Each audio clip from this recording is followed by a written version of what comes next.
this is a soaking wet piece of firewood. And this is the firewood rack that we're gonna be building today so that we never have to deal with soggy firewood ever again. And I wanna give a huge thanks to Danner for sponsoring this video, but more on them in a minute. So step one is obviously to order the materials. And I'm gonna be building off of the free plans that I put together. You can grab these for free down below in the description. And these plans have the materials list, the cut list, and everything's color coded to make it as simple as possible. So I had all this lumber delivered at the same time I had my deck lumber delivered, so that was easier than grabbing it all in the store. And don't freak out, this is enough to build 2 of these firewood racks, not 1. So you would need half of this. So now that we have the lumber, the first step is actually to build the base, and I have the plans here.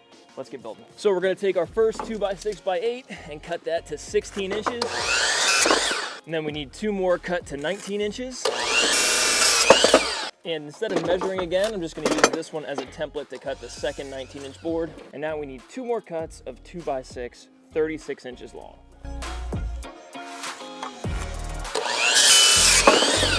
And I'm gonna be making all the cuts with a miter saw, but you can use a circular saw with a square as a guide just as easily. And I'm just gonna use some 3-inch screws to secure everything together. Okay, we got our base constructed here. Let's put on the first layer of decking boards. All right, so we need 3 of these at 39 inches. And then we'll just go ahead and screw these guys in. And just make sure that your center board is centered. The dreaded split, no. It's all right, we'll bounce back.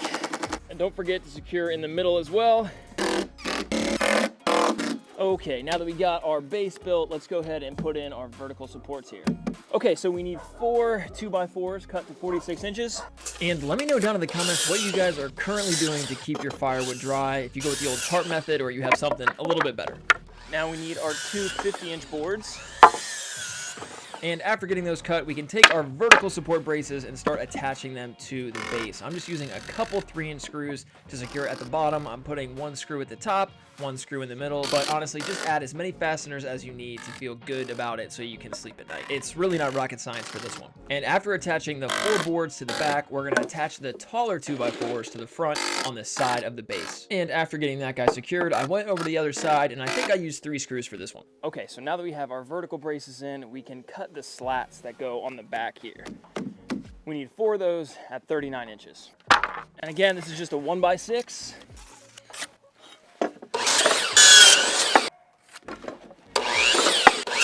Okay, now we gotta cut our shorter slats at 18¼ inches. And as I was editing this, I was wondering if you could sell this firewood rack and make a profit. So I posted it on Facebook Marketplace, and within a couple minutes, I got a couple serious buyers trying to buy it at a price point of 200 bucks. So is it a good business? Probably not, but you could also probably make a couple bucks. Okay, now we just have to install the slats. So the spacing is 3½ inches off the bottom, and coincidentally, a 2x4 is actually 3½ inches as a nominal dimension. So all you need to do is put a 2x4 spacer in between, and that's gonna give you the perfect spacing. It's almost like whoever designed this knew what they were doing, almost. Now I could screw all of these in, but I have this framing nailer with some 1½ inch nails, and that's gonna be so much faster. But of course, safety first. And I've never had a nail deflect or anything, but the little plastic that holds the nails together always seems to fly up and hit me in the face. Okay, now we just gotta do the same thing for these side pieces here. Position that in place, and then we'll go ahead and nail it. Now, while I put the rest of these slats in, I gotta talk to you about today's video sponsor, Danner, and specifically the Bull Run GTX boots that I've been rocking during this build. Besides looking sweet with this full grain oil leather upper, these boots have Gore-Tex lining for complete waterproof protection from the elements. And if you absolutely fall in love with your specific pair of boots, you can get them repaired and reconditioned through Danner's recrafting program. But I will say these boots didn't do my jump shot any favors, but I think that's on me. And if you're on a legit construction site, you can get these boots with a steel toe option that meets or exceeds ASTM standards. Overall, I'm a huge fan of the Danner brand. I love that the boots are made in the United States, and you can check out the Bull Run GTX boots at the link in the video description.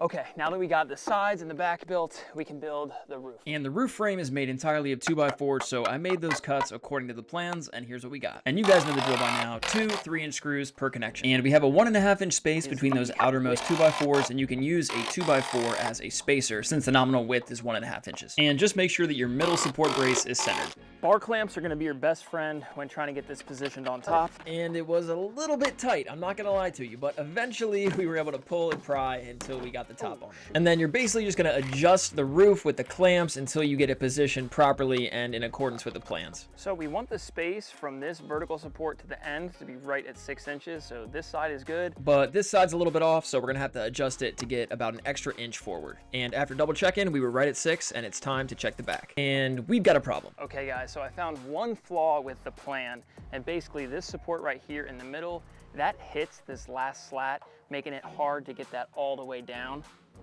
So we should be a little bit further down there to make that flush per the plan, especially on this side. This one needs to go down quite a bit. So to solve that, you just need to push this guy down just a little bit, and I may or may not fix that in the plans. It's not a huge deal. You can still secure it like this, but something I didn't catch. It's almost like whoever designed this knew what they were doing. But I built the second one of these for my Instagram. I ended up staining that one, and I fixed that issue. So here's how it should look. It should be flush right there, and then as you come to the back, it should be flush right there. So as you can see for this one, I just adjusted it and moved it down a little bit so that that is not in the way. And after double checking that everything was positioned properly, I put a few 3-inch screws through the vertical support brace and into the roof structure. Now for the roof on this thing, we're gonna be using corrugated metal. But first we gotta cut it to size. So I'm gonna cut this in 3 segments of 35 inches. So we'll go ahead and mark 35 right there. And we'll do that on the other side as well. And I'm gonna use a chalk line here. Not the cleanest there, but it should work. Okay, we got our angle grinder. Okay, so that literally just vibrated all of the chalk off. That is not gonna work. Let's try something else. Substantial level of stupid. And after putting my brain back in, I marked it with a marker this time and then made the cut using an angle grinder equipped with a metal cutting wheel. And after cutting one segment, I just used it as a template to mark the other 2. And then again, just cut it using an angle grinder. So now it's just a matter of putting these guys on the roof and securing them with some gasketed screws. Okay, so we got some gasketed roofing screws right here. So I'm gonna grab a handful of these guys. And then I'm gonna leave about an inch overlap on the front, on the side, and on the back, so that any water hopefully makes its way off without hitting the wood. And after securing the corners of the first sheet of metal, I took the second sheet and I overlapped the first sheet by a couple corrugations, and then it's more the same, securing it in place with the gasketed screws, and I did the same thing for the third and final sheet, making sure that I had the overlaps on the front, back, and side. And now all that's left to do is stack the firewood. If you enjoyed this video, please drop a like down below. Consider subscribing if you like DIY content. Remember that I have plans for this down in the description. It's gonna be the first link, and if you like good quality boots, check out Danner. Thank you guys so much for watching, and I will see you on the next one.